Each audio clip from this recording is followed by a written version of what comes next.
Pagi hari ini pemirsa di segmen Market Buzz kita akan berbincang bersama dengan Pak Wawan Hendrayana yang merupakan Vice President dari Infovesta. Pak Wawan, selamat pagi. Selamat pagi. Terima kasih sudah join pada pagi hari ini Pak Wawan. Langsung saja kita akan mengulas yang sedang menjadi isu yang cukup hangat adalah sentimen politik begitu ya terkait dengan Undang-Undang Pilkada antara Balik, MK.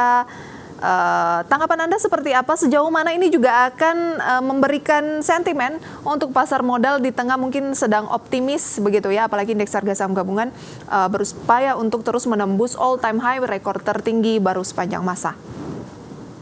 Ya, tentunya suatu proses politik dan dinamika politik yang ada itu memang kita harus terima ya, dan kita harus hormati juga yang sudah diputuskan oleh baik itu nanti oleh MK maupun oleh DPR. Di pasar modal sendiri umumnya sengketa politik atau juga beberapa proses politik itu efeknya akan jangka pendek kalaupun ada pada bursa. Saya melihat bahwa saat ini itu pasar masih terus merespon bahwa anggaran RAPBN 2025 dapat diterima dengan baik oleh pasar, dan juga ekspektasi bahwa suku bunga akan turun itu jauh lebih menjadi pendorong untuk bursa bergerak. Seperti kita lihat, kita menembus all time high untuk beberapa hari terakhir, meskipun ada dikhawatirkan akan terjadi profit taking, tapi saya rasa dengan tren yang ada, kita masih bisa positif lagi. Anda masih melihat peluang kita masih bisa lebih positif lagi. Jadi ada peluang indeks harga saham gabungan akan ke 7.600 bahkan melampaui itu dalam waktu dekat, Pak Wawan?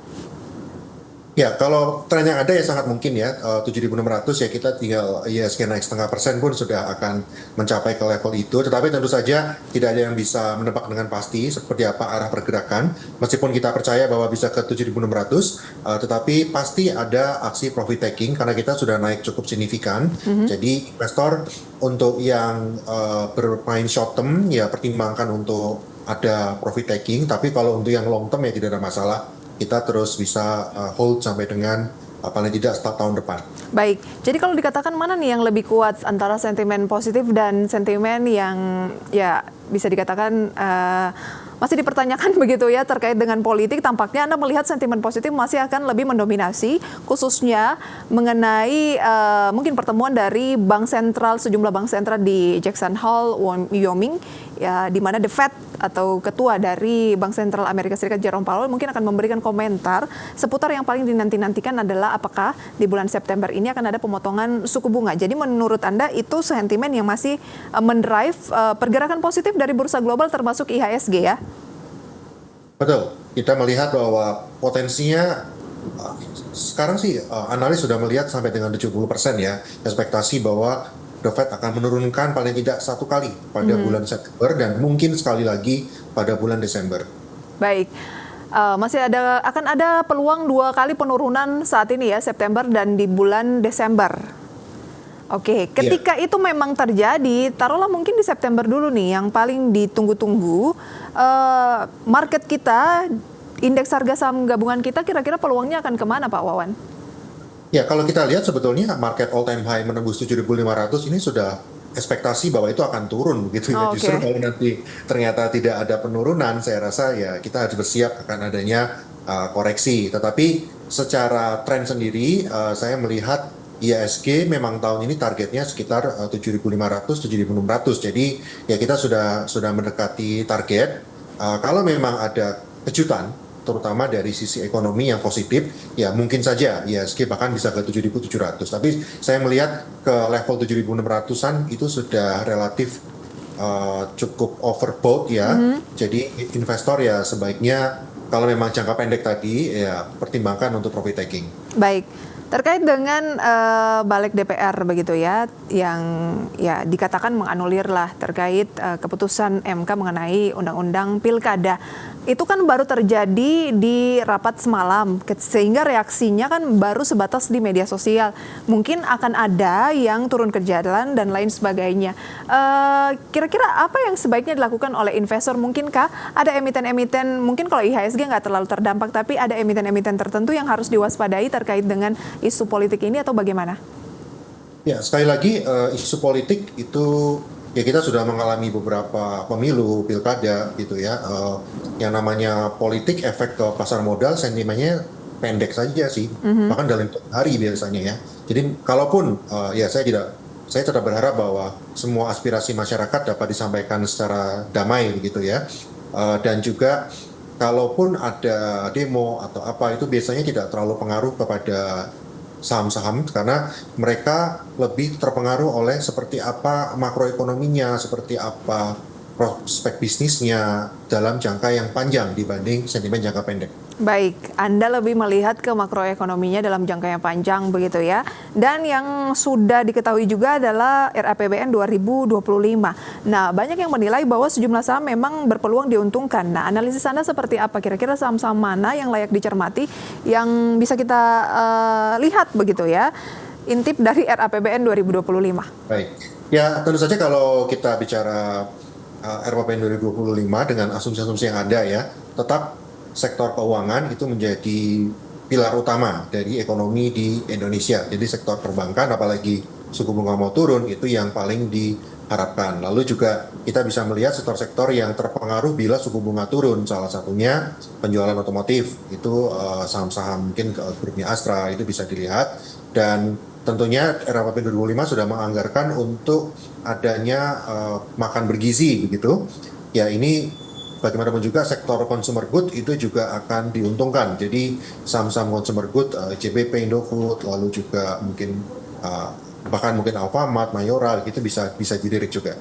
Oh, itu bisa dilirik jangka menengah begitu ya, paling tidak sampai dengan tahun 2025, Pak Wawan. Ya betul, tentu saja APBN 2025 kan akan diterapkan di tahun depan ya. Iya.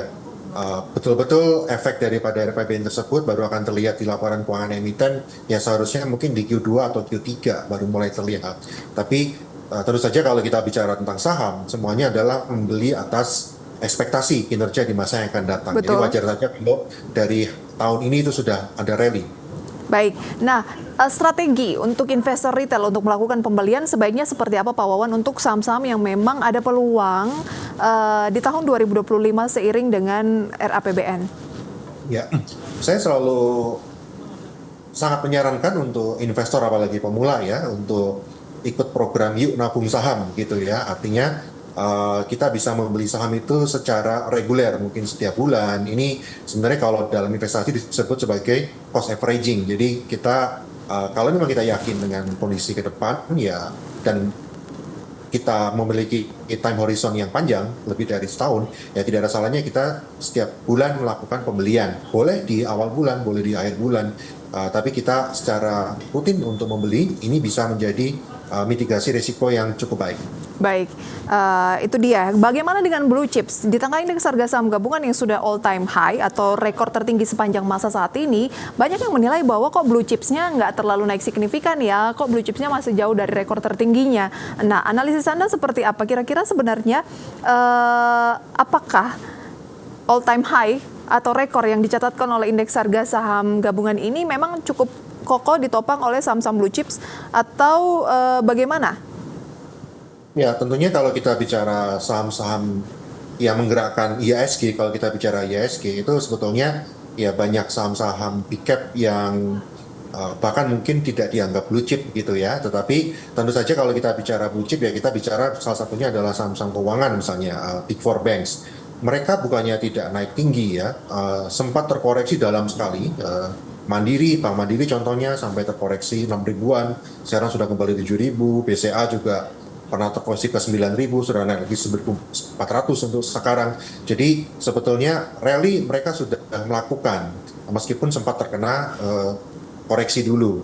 Apakah mereka bisa all time high lagi? Ya sangat mungkin.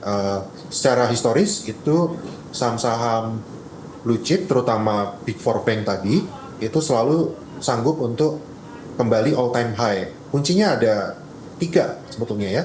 Satu adalah fundamentalnya memang mereka terus baik, 2 adalah prospek bisnis terus terjaga, dan ketiga ada likuiditas atau transaksi. 3 faktor ini bisa membuat mereka kembali all time high.